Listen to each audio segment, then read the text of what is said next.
the bestseller book by Frederic Laloux about the reinvention of organizations, in which he presented many international examples of successful companies without hierarchies, gave birth to a new hype in management circles.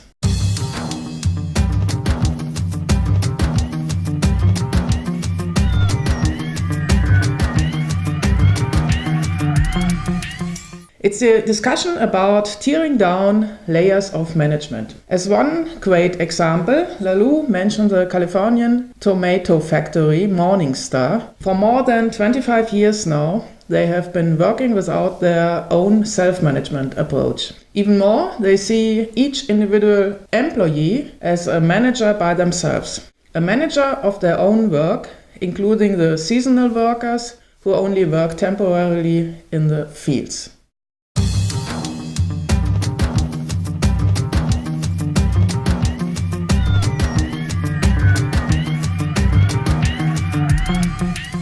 Morningstar is the largest tomato processor in the US, and that means 25 to 30% of all tomato pizza sauce originates from this company. The owner, Chris Rufer, founded the company in 1970, and one of his first employees was Doug Kirkpatrick, with whom we were allowed to speak in San Francisco in 2015. He's associated with the Self-Management Institute, an institute built by Morningstar to further develop their own organizational form and competences. So how does Morningstar work? The entire staff structure is based on two central principles. First, do not apply pressure.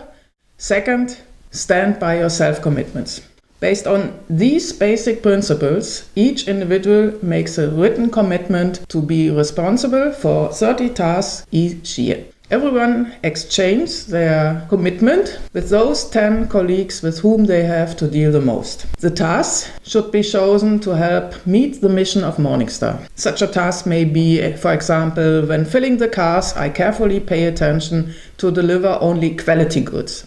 Or I help to create a pleasant working atmosphere. It is very important for such a self-commitment that the people always consider their capabilities to ensure they are able to perform their tasks. The necessary training, the basic conditions, and the coordination with colleagues are skill requirements that everyone has to meet in a self-motivated way. At Morningstar, for example, approximately half of all colleagues have completed a training course on how to negotiate with partners, because they are responsible for organizing these negotiations too.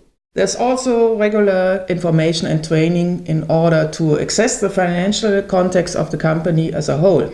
Why? If, for example, a new printer is needed to do your job, you simply buy one without asking anybody. The invoice is then sent to the bookkeeper automatically. So in the end, it is better to know what the company can actually afford and which investments you have to suspend. Perhaps some of you will think, now, how does it work? Aren't there black sheep who make themselves comfortable in such a system and have a cushy job? Sure, some persons will try to do that, so Doug said. But in a self-management system, everyone has a voice in the team. And so most problems will get solved in a self-regulated way. It is only when the conflict escalates that a clear mentoring process is launched, which in very few cases finally ends up on the desk of Chris Rufer, who then has to decide how the problem is to be solved. Especially the simple farm workers love that system because they can work in dignity without a boss who gags them. Everyone feels respected in this system. As you can see, there are different ways to organize companies, and self-management can be very successful. So far, other companies have tried to emulate this inspiring model without managers.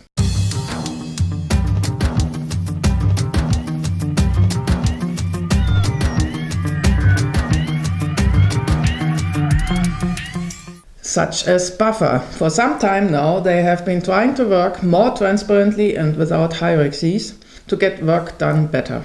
However, they had to change some processes for their own business operating system. Buffer, for those of you who don't know anything about the startup, is a decentralized company which is known for its popular social media scheduling service. They work remotely without a headquarter all over the world, and so they had to figure out their own working style. For efficiency reasons, they decided to set up a more self-managed version of themselves. But soon they detected that it's not that easy. As a result of different experiences and different levels in helping others, a lot of informal hierarchies were created within their company. These hierarchies are problematic during the changeover process into a system without managers, because existing products and services have to continue at the same time. So they had to find and establish their own scalable business operating system. Because there is no one-size-fits-all model for all companies, everyone has to provide their own best versions. Buffer set up their own internal dashboard, built upon a system of different cloud-based software solutions, and so they now live a mixture of traditional mentoring and self-managed principles. Based on these special experiences,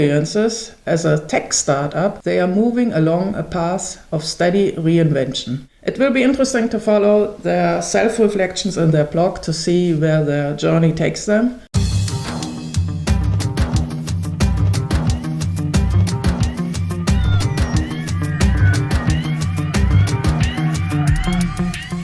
Another example of self-management practices is Zappos, the big shoe delivery company from Las Vegas.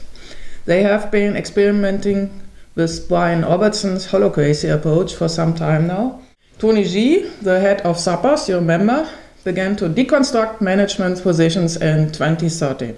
He decided to eliminate specific job descriptions and profiles to work more flexibly and innovatively. The goal was to lead the company decentrally across different circles. Each employee takes on different roles and sits in different circles that are divided into themes and levels. This creates better communication between various sectors, and new ideas can flow more freely because they do not get stuck anywhere.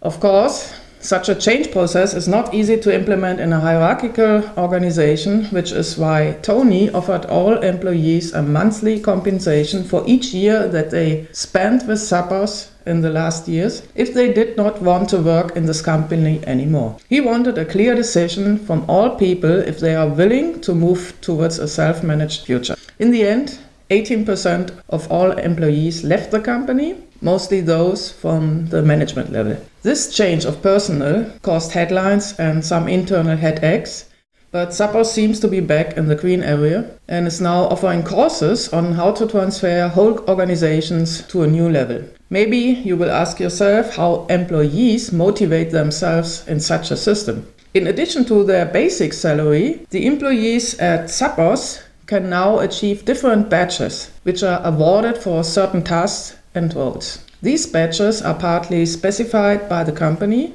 but partially they can be defined in a self-determined manner. All badges are bundled in a database, then everyone can view each employee's badge portfolio, which gives an idea of what people are passionate about. Over time, it may be that your passion takes you to a new job, so you can earn more money as a result of taking responsibility.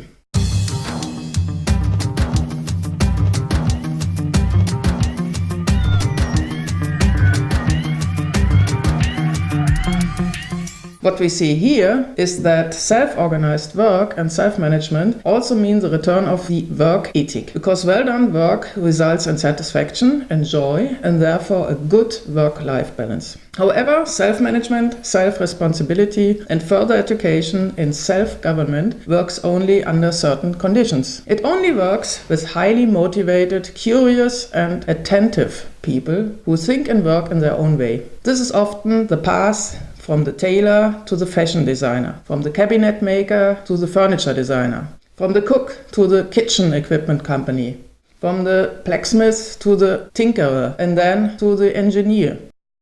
Self-organized work does not come with inward-looking thinkers and geniuses who see a star in their own cars, freely adapted from Nietzsche. It does not work with indifferent zombies who only leave their inner circle under extreme compulsion.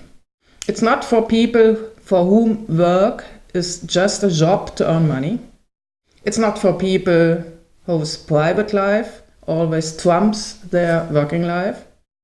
It's also not for people who feel work in itself is always disagreeable. Companies of the 21st century who have to integrate digital technologies 100% into their work processes and product developments only need highly qualified employees. They have to be able to self-organize and work independently. What should be considered by everyone, hardly anyone generally brings these skills with them. None of us has learned this at school. So we all start from the beginning. And the ones who build these competences are the ones who will find well-paid jobs. Stay tuned.